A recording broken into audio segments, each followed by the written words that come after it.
Asia is home to some of the most dynamic economies in the world, namely Singapore, China, Japan, Korea and India, to name a few.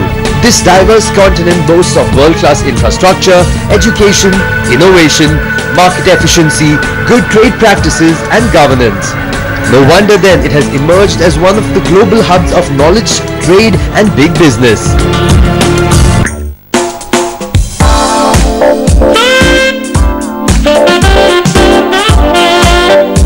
One of the intrinsic factors facilitating the growth of the global tourism industry in Asia is the formidable aviation sector, which has propelled travel and tourism between geographies.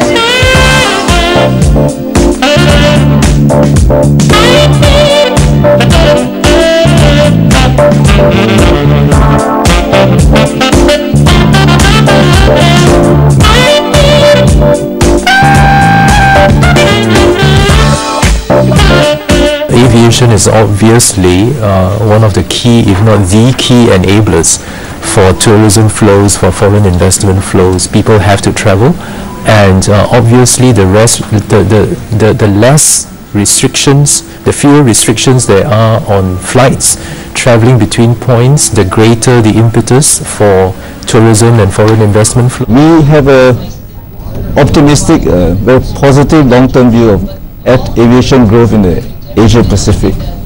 We are in the region where there are strong economies, some of the world's largest nations, and some of the growing populations with strong middle income growth, and therefore we see steady growth ahead of us in the whole Asia Pacific region. Well, aviation in Asia as a whole has changed dramatically. I think you've had the advent of low-cost carriers who've come in and really, exploded travel from folks who've never traveled before. And you've got the full-service carriers now in Asia. You have some of the world's best full-service carriers that reside in Asia. So I think aviation as a whole has done tremendously well.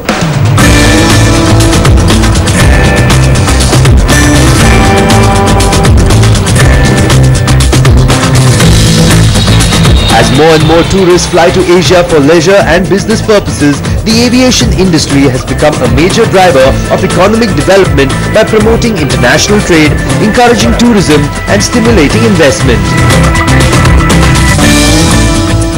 One of the key important development happened in India is privatization of public-private participation of airports. That gives big change. Number two, you know that airlines point of view also, FDI has gone to 14% for airlines. That's the reason I'm very happy that Singapore Airlines in fact came in right time into the system of the Vistara.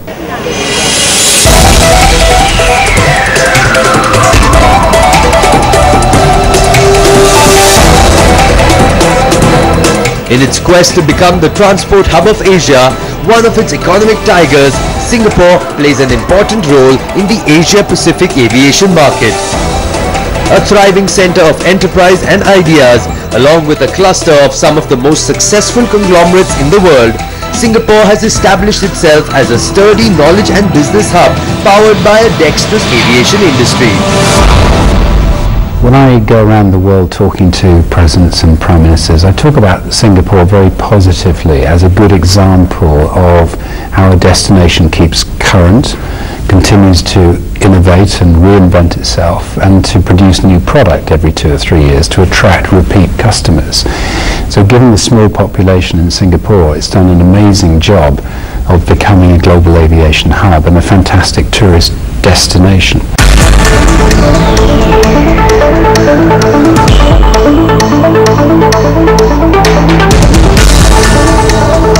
The aviation sector in India, which serves as one of Singapore's biggest markets for tourism, is also growing by leaps and bounds. Pumped with low-cost carriers, the aviation industry in India has taken giant strides and boasts of world-class infrastructure and cutting-edge technology.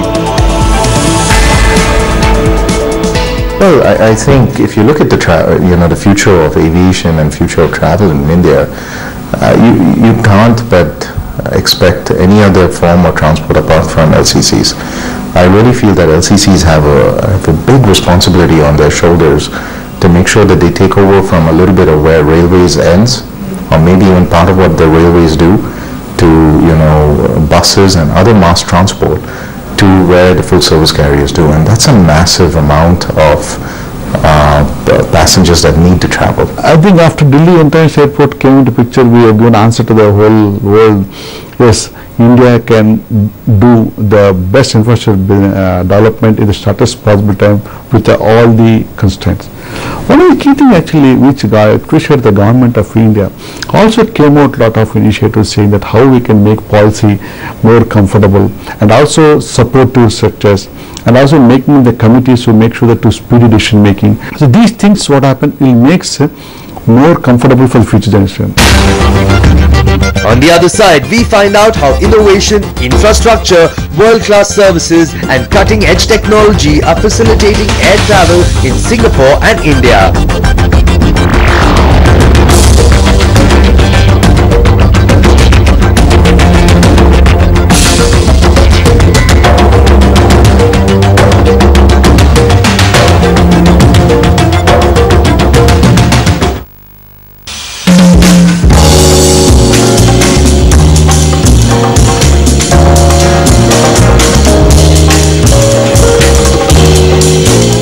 With burgeoning business travel in Singapore and India, consumers now demand an efficient, fast and smooth travel experience for which well-designed aviation infrastructure becomes supreme.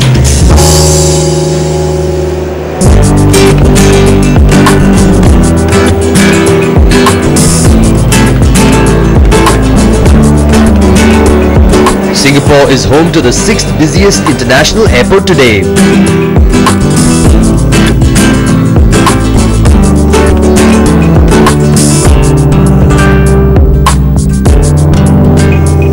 Changi International Airport is a paragon of ultra-modern, smooth functioning and impeccable airport infrastructure.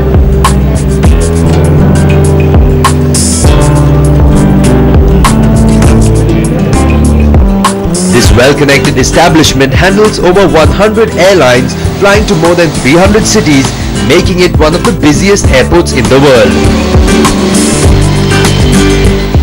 The growth of Singapore Changi Airport has been very strong over the past few years, and I would say it's a mirror of how Singapore has also grown as a hub in the Asia Pacific region. I think we have grown from, for example, at the airport, from a single terminal to now a full-fledged, large international hub with 3 main terminals, with more terminals to come. We are serving many international carriers. We are connected to over 100 cities in the world. We now operating close to 1,000 flights a day. If we were to look back from the beginnings of Singapore Changi Airport and today, it has been a distinct phase of growth for Singapore Changi Airport. For business travelers, more than 550 internet kiosks are available at low cost, and every terminal houses a world-class transit hotel for relaxation.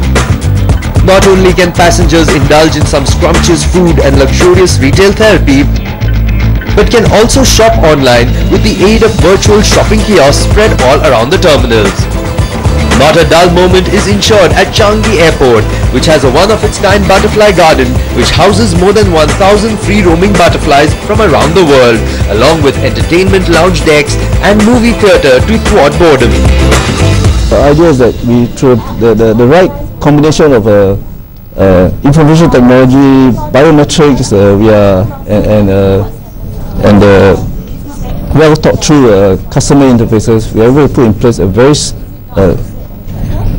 revolutionary, possible, a very smooth process where people can get onto their flights, get through all the basic processes they need to be on their flight in a very smooth and efficient manner. And then their minds are free, to relax, to have a stress-free travel before their flight. With passenger traffic having gone up internationally and domestically as well, India too is taking its air travel seriously, with most big cities now armed with modern world-class airport facilities.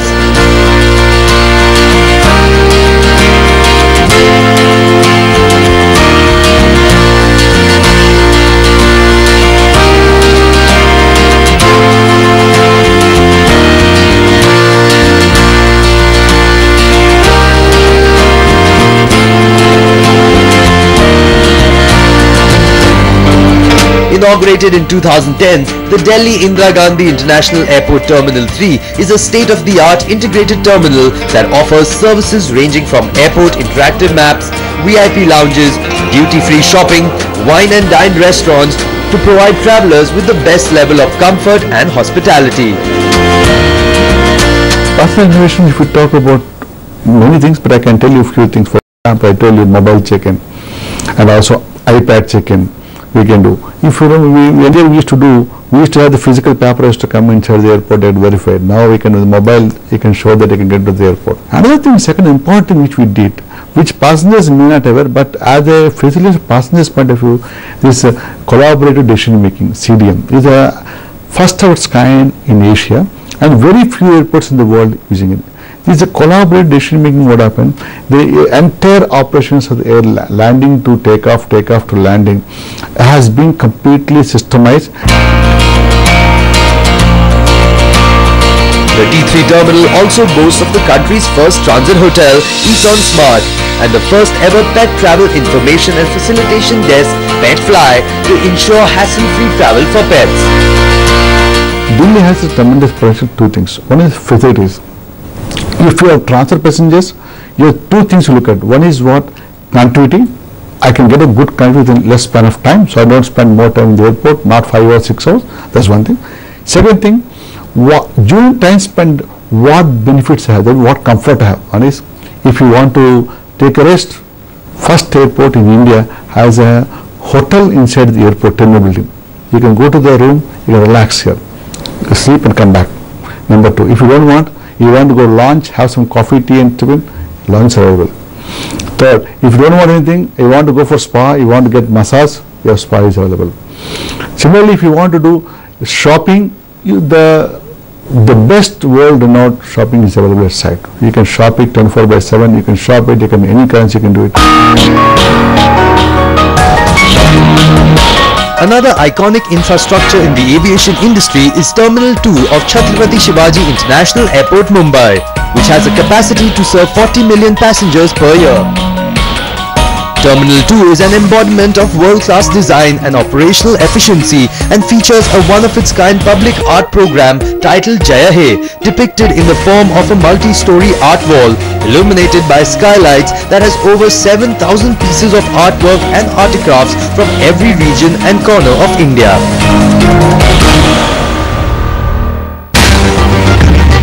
After a short break, we look at how airlines in Singapore and India help facilitate business travel, along with a peek into travel arrangements made easy by online travel agencies.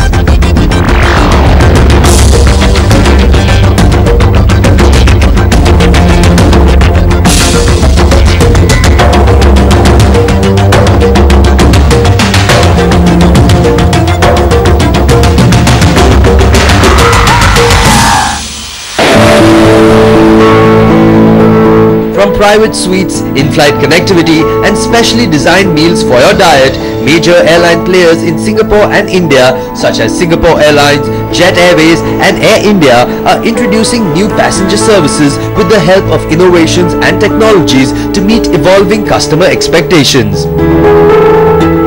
For Singapore as a CA, what we've done, of course, is to constantly upgrade our aircraft fleet in terms of the sitting experience, in terms of the menu presentations, in terms of the whole ambience of the aircraft. I think attention to details is very important for us, particularly to the in-flight experience, the whole check-in process at the airport, how we go through the boarding gate, how they're taken care on board the aircraft. Of course, we are renowned for Singapore Airlines skills service on board the flight. I think that's where it counts. Some airlines are looking at premium economy. That may happen on Singapore Airlines soon enough. Along the way, we look at how we can have USB on board the flight, charging your iPads, your iPhones, whatnot. We're talking about Wi-Fi even on the Seaway flights coming to India. These are some of the technologies that we're looking at. Domestic airlines have facilitated extensive business travel within India, and domestic carriers are going all out to cater to changing passenger needs. We are the first to introduce a premium economy class product, even for a short 2 to 3 hours flight within domestic India. You know, Indian travelers are yearning for comfort, for more exclusive, for more comfortable flying experience, and this is where our premium economy class product steps into play. We are also the first to introduce a value-based frequent flyer program, whereby you chalk up points based on the amount you pay, contrary to what the others are doing right now, whereby regardless of the amount you pay, you all earn the same amounts.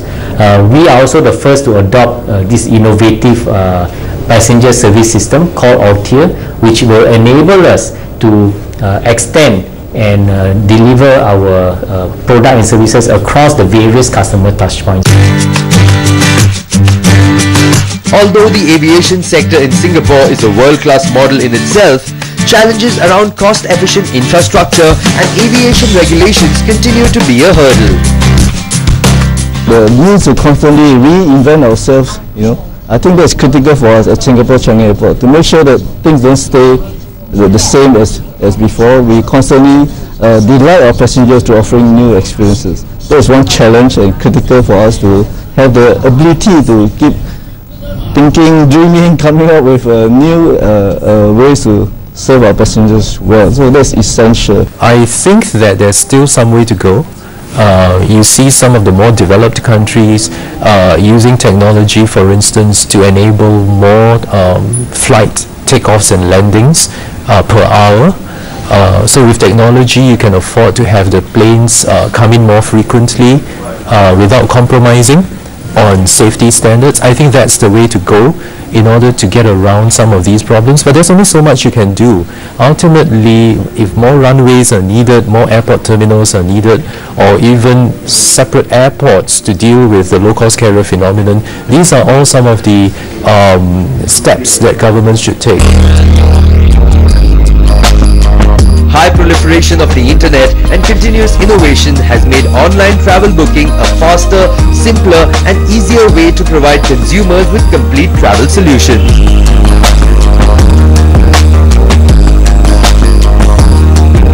As travelers in Asia aspire for an unhindered travel experience, the online travel agencies are becoming a one-stop shop to plan and purchase travel solutions across multiple platforms, as they offer a plethora of convenient booking tools. Mobile is not the future. It is already here. I mean, smartphone, 5 countries in Asia are ranking on the top 10 global countries. So I wouldn't say mobile is the future. I think today we're talking about wearables, we're talking about devices, we're talking about desktop, and customers today are so glued to technology. They are switching devices when they shop. So it's for Expedia, we own a mobile company. We want to hire the best people who understand mobile. So when you design for digital, we use one word, we keep calling responsive. On the aviation side, we are seeing close to about 35-40% of all our bookings today happening by consumers on the go. And given the number of flash sales that are happening, etc., I think it gives impetus to a lot of impulse, right? So I think that's where I think the big change is, how consumers now have all the information available on the go for them to take an impulsive call on travel. Going by the trends, online travel is really sort of have had a huge impact on the aviation sector. LCCs, the way LCCs have grown, they've almost like sort of contributed significantly to the aviation sector, and online has had a huge role to play in that, because the online travel actually made it easy for the consumer to reach out to that low-cost carrier. Singapore and India make for 2 of the most competitive Asian economies, and the burgeoning trade and business in this region only promises to fuel air travel, which makes most bullish on the future prospects of the aviation industries here. Well, I think if you look 5 years ahead and you assume the normal growth rates in Singapore, you assume the new government in India is going to make some big steps in terms of investing in the industry, I can see that for India, the domestic market is going to continue to expand very quickly, and a lot of that's driven by more and more people coming into the middle classes. And I can see there are going to be a lot more international passengers, consumers, customers coming into India, because the marketing in the country is great. The infrastructure will improve with the investment that's going into airports now, and I can see that there'll be a lot of growth generated and jobs created by all of that activity. And with Singapore, it's more of the same. It's more product, it's more innovation, it's bringing more sporting events here and making sure that people who come to Singapore keep coming back every 2 or 3 years. That's the secret. Singapore lies in the heart of the Asia-Pacific region, and the Asia-Pacific region is where there are not only some of the world's largest countries, India, China, Indonesia, and others. Southeast Asia itself is a region of close to 600 million people.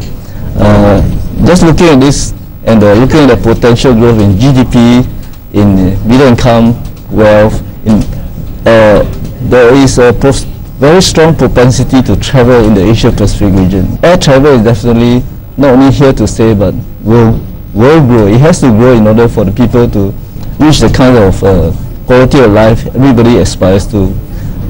So we have confidence and we strong belief that Asia-Pacific air travel will continue to grow. Projection goes to, by 2020 we're going to touch more than 280 million passengers.